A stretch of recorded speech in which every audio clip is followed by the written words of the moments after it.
Pemirsa, terima kasih dan masih bersama kami. Berita selanjutnya, Mahabarakan.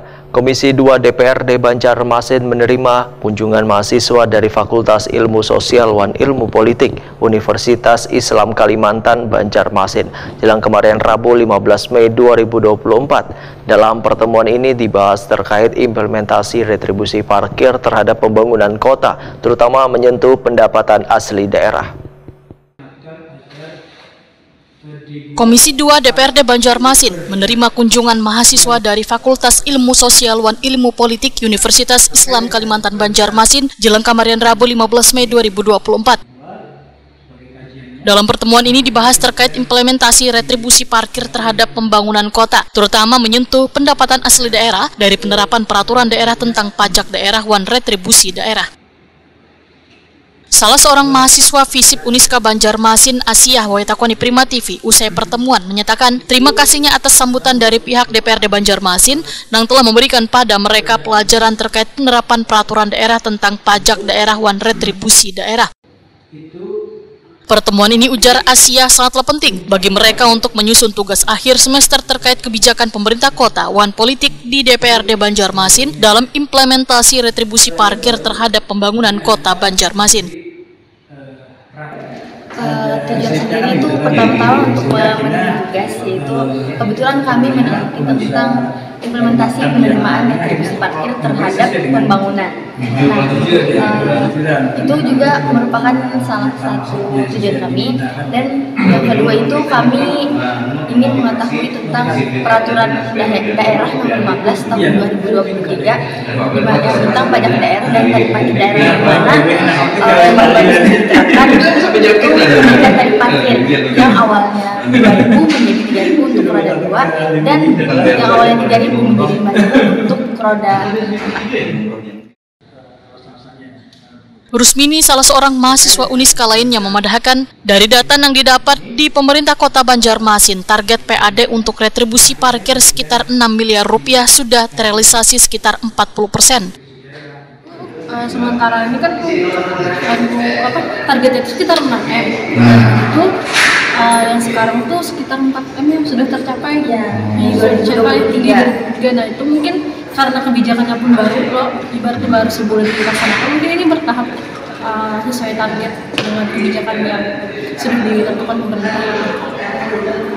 Penelitian ini ada hasilnya apa? Rekomendasi kayak itu masukkan nggak deh? Bagian penelitian bagian pen nih akan untuk apa ini hasilnya? Ya masih itu tugas akhir semester di pemerintahan daerah, terus di mata kuliah pemerintahan daerah. Nah terus itu hasilnya untuk lebih lanjutnya atau jurnal ini ditulis atau skripsi ini ditulis atau ada itu masih belum tahu, karena ini kan masih hanya tugas akhir aja Pak, kayak kita mematuhi mata kuliah pemerintah daerah, dan ini juga sebagai penunjang pelatihan kami juga untuk penulisan skripsi karena di sini udah semester 6 gitu. Tadi setelah berbicara dengan Pak Ahmad sendiri, apa masukan yang Buan Pian terima nih sejauh ini? Masukan tadi setelah beraudiensi kami sangat senang sekali dijamu dan ibaratnya disambut dengan baik oleh Komisi 2. Terus itu juga dari pertanyaan kami pun sudah banyak terjawab dan sangat jelas sekali dengan apa yang sudah disampaikan kayak gitu. Masukannya ya mungkin karena menurut kami sudah sangat dijamu dengan baik, mungkin lebih dikembangkan aja. Ketua Komisi 2 DPRD Banjarmasin, Awan Subarkah, menyatakan perda yang ditetapkan pada akhir tahun 2023 memuat tentang naiknya retribusi tarif parkir baik untuk kendaraan roda 2 maupun roda 4 yang sudah diterapkan mulai awal April 2024. Untuk kendaraan roda 2 dari Rp2.000 menjadi Rp3.000 dan kendaraan roda 4 dari Rp3.000 menjadi Rp5.000.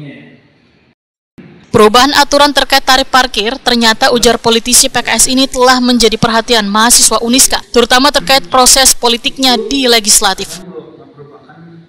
Menurut Awan Subarkah, proses dibentuknya perda ini hingga ditetapkan pun dijelaskan secara gamblang, termasuk menampung aspirasi dan masukan dari segala lapisan warga. Dari mahasiswa Uniska, jurusan administrasi publik. Jadi intinya adalah tentang mengkaji atau meneliti tentang pendapatan asli daerah sektor retribusi daerah di pemerintah Kota Banjarmasin. Bagaimana hubungannya untuk pembangunan? Intinya disarungin. Jadi tadi sudah kita jelaskan juga tentang bagaimana proses pembentukan perda tentang pajak daerah dan retribusi daerah, kemudian juga penerapan di lapangan, dan juga bagaimana hubungannya antara pendapatan asli daerah untuk pembangunan di Kota Banjarmasin. Termasuk juga Pak PAD kita yang menurun atau apa, itu menjelaskan. Ya, jadi sudah kita beri gambaran juga bahwa dengan adanya PAD atau pendapatan asli daerah yang belum tercapai targetnya, berdampak kepada pembangunan yang juga terhambat juga. Artinya akan sampai pemerintah kota terutama karena salah satu faktornya adalah PAD yang tidak tercapai sesuai dengan yang catatan.